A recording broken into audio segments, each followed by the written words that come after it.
Hello everyone, this is Ron. Welcome to another Wuthering Waves video, and in today's video I would like to share what are the things that I learned about this game, some tips that might help you to progress as fast as possible.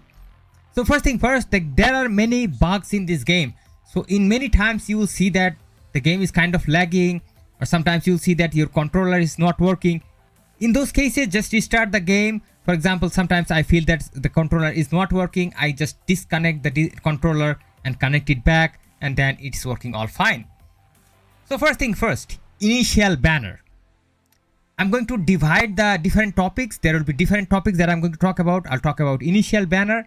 I'll talk about the level up process. I'll talk about the pool or summon strategy, and finally I'll be talking about the team building. So first thing first, the initial banners. What you have to do in the initial banner. So let me take you to the convene. So first thing first, make your decision that which character you would like to play with. Maybe you would like to see some gameplay videos. Maybe you would like to learn a little bit of their skills and their elements, how they are going to work, what is their strong areas.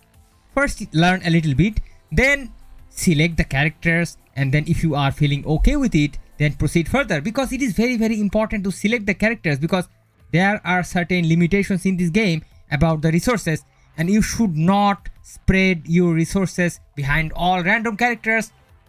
That will bring you to a big problem that I'm going to talk about a little bit later, because as you will level up, the game is going to be more difficult. So resource gathering is a big challenge, but eventually you will get a lot of resources as you progress further, but progressing further can be challenging if you don't level up properly. So that I'm going to talk about the level up section a little bit later. So let me jump to the second thing that I would like to talk about, that do not salvage any weapon. And if you go to your backpack, for example, you see there is a lot of weapons. Some of them are kind of having low rank, low type of attack. Some of them are having high attack. Now, I would advise you not to salvage any weapon or not to consume any weapon to upgrade another weapon, because each and every weapon are having these base stats that is going to increase attack and some other stats, HP or regeneration, or in many cases defense. But there are some passives. And these passives might actually be very useful at some point. And many people have talked about many weapons in different games, that at later stages some of these 3-star weapons might actually be useful. So don't invest this weapon, don't consume them, rather invest these things, that an advanced energy core, weapon experience material. This thing will upgrade your weapon, and that's why I said that you should not level up each and every weapon, you should not level up each and every character. Be selective, but do not delete anything. So this is the tip about weapon. So let's move on to the next tip, that is going to be about the level up thing. First thing first, about the level up, there are many things to know. There is your account level, there is your character level, there is your overall level. You need to worry about a lot of level ups, and to do that you need to go to your map. Let me take you to the map. You need to explore this map. You need to do certain stuffs. You need to fight enemies. You need to talk to certain people. You need to take one thing from here and give another thing to there. I mean, these sort of things you need to do throughout the map. That will give you the EXP, that will give you different type of resources, that will give you different type of usability. But in order to explore the maps, you cannot just walk. For example, let's just say my character is right now here. If I plan to walk to this place, for example, let's just say if I want to walk to this place, it will take probably an hour or so, because you have to get through all those obstacles. That's why the game has kind of provided these things, which is known as a resonance beacon. And as you can see, there is a resonance beacon. There's a more white, and this is also a resonance beacon, but this is less white. What is the difference? The difference is I have kind of activated this one. I manually traveled all the way to this place and activated this thing. If you go to this place, let me just quickly show you how to do it. Just when you just imagine that you are walking and you are reaching this place, and when you reach this place, you have to go near to this beacon. This is the beacon. This is the beacon that you'll see. There are many beacons throughout the map. You have to go near to the beacon and tap your keys, and it will activate this thing. It is not really a big problem. So the thing is, you have to travel all throughout the map and activate this thing. Now there is a little trick. Each and every time you don't have to walk all the way. For example, I have kind of activated this one. So I can travel this to this part of the map from anywhere within seconds. So if I am willing to activate this one, I'm just going to tap on this. First I'm going to travel to this place where I'm right now. Then I'm going to go back to the map. I'm going to tap on this one. I'm going to set a track.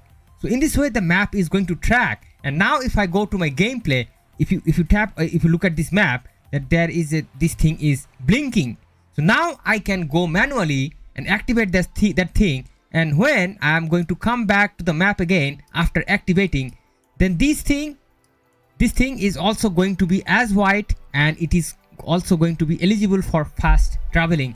This is one of the main important thing that will clear up all the obstacles for you to get all the resources. And in this way you can do a lot of things. You can get a lot of EXP. This is the most important thing to level up. However, there are certain missions that you need to play. For example, if we go to this quest section, there's a lot of quests. This quest will give you this level up EXP.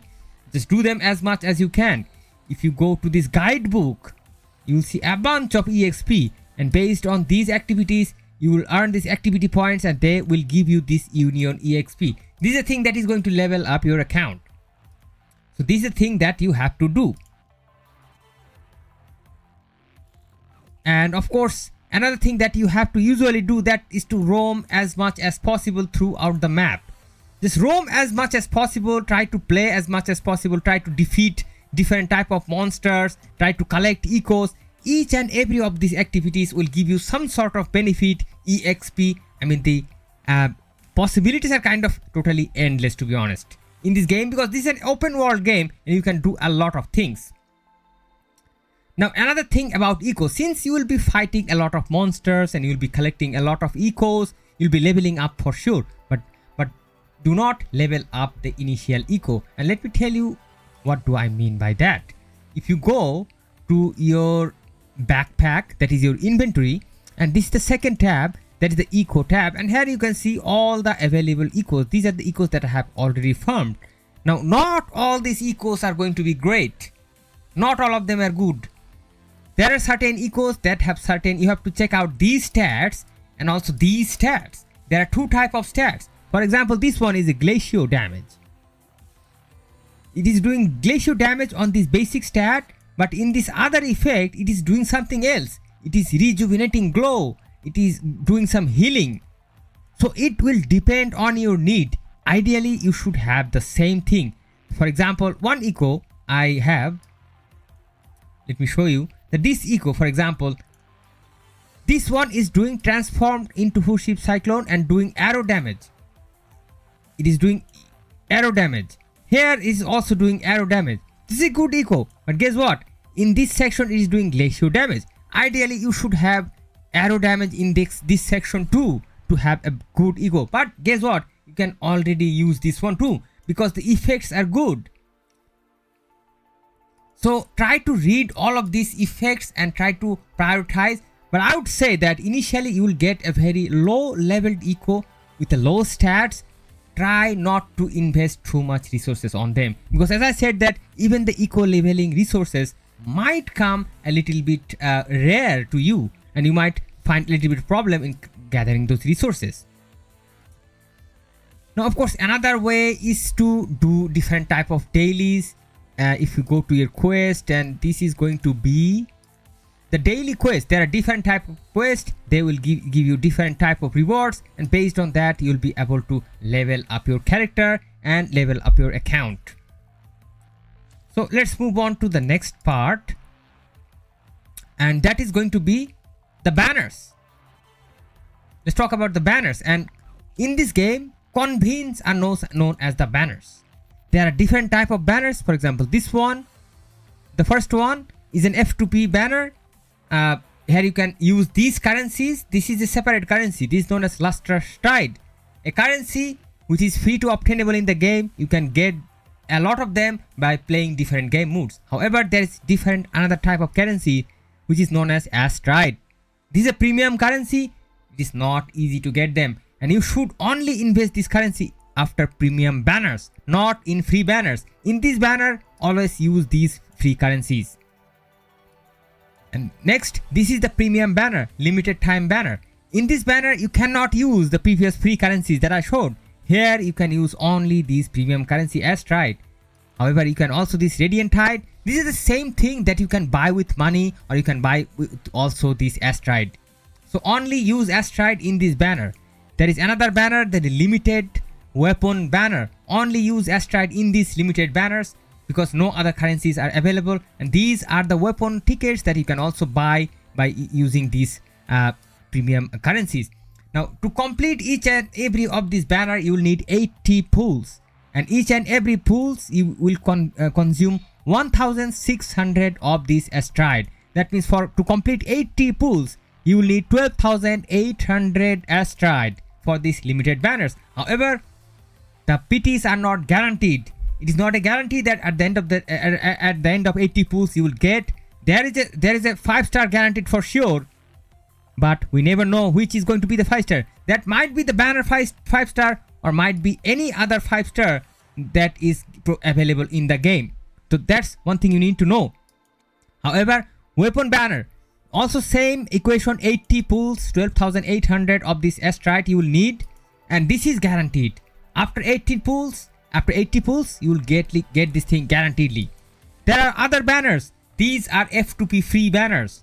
You can use these free currencies, luster stride, and get these characters. Never ever use stride in this banner, guys. Never ever. There is also F2P banner for the weapons. Also always use this luster stride. Never ever use stride. So this is the thing about the banner, and you'll need 80 pulls. That's the normal thing to get to the end of the pulls.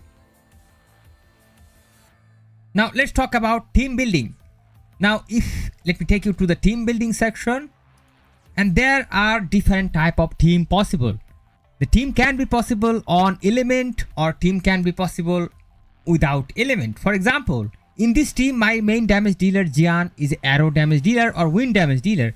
However, my support Verina is a spectra damage dealer, but anyhow she is going to support Jiyan with the damage, and also another character Alto, who is a arrow damage support. That means he is going to provide support to Jiyan as well. So I'm using 2 support, 1 damage dealer. That is one type of combination. However, there are another type of combination where you can use 1 damage dealer and 2 type of support. That is also going to work. And sometimes I would like to experiment in many game modes where I'm going to use 2 damage dealer and 1 support, because initial stages even the strong damage dealers are not really strong because the enemies can be really strong. So sometimes I would like to use 2 damage dealers and 1 support because I need to defeat stronger enemies. But there are many possibilities, and in many ways you can form your team. Just focus on your 1 or 2 main damage dealers. Just focus on 1 damage dealer if possible. Try to work 1 support and try to gather as much as resources as possible and explore as much as options as possible with that team without spreading too much resources.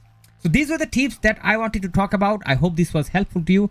Thank you so much for watching. Don't forget to support the content, support the channel, and I hope to see you guys in some other videos. Till then, stay awesome and peace out, my friends.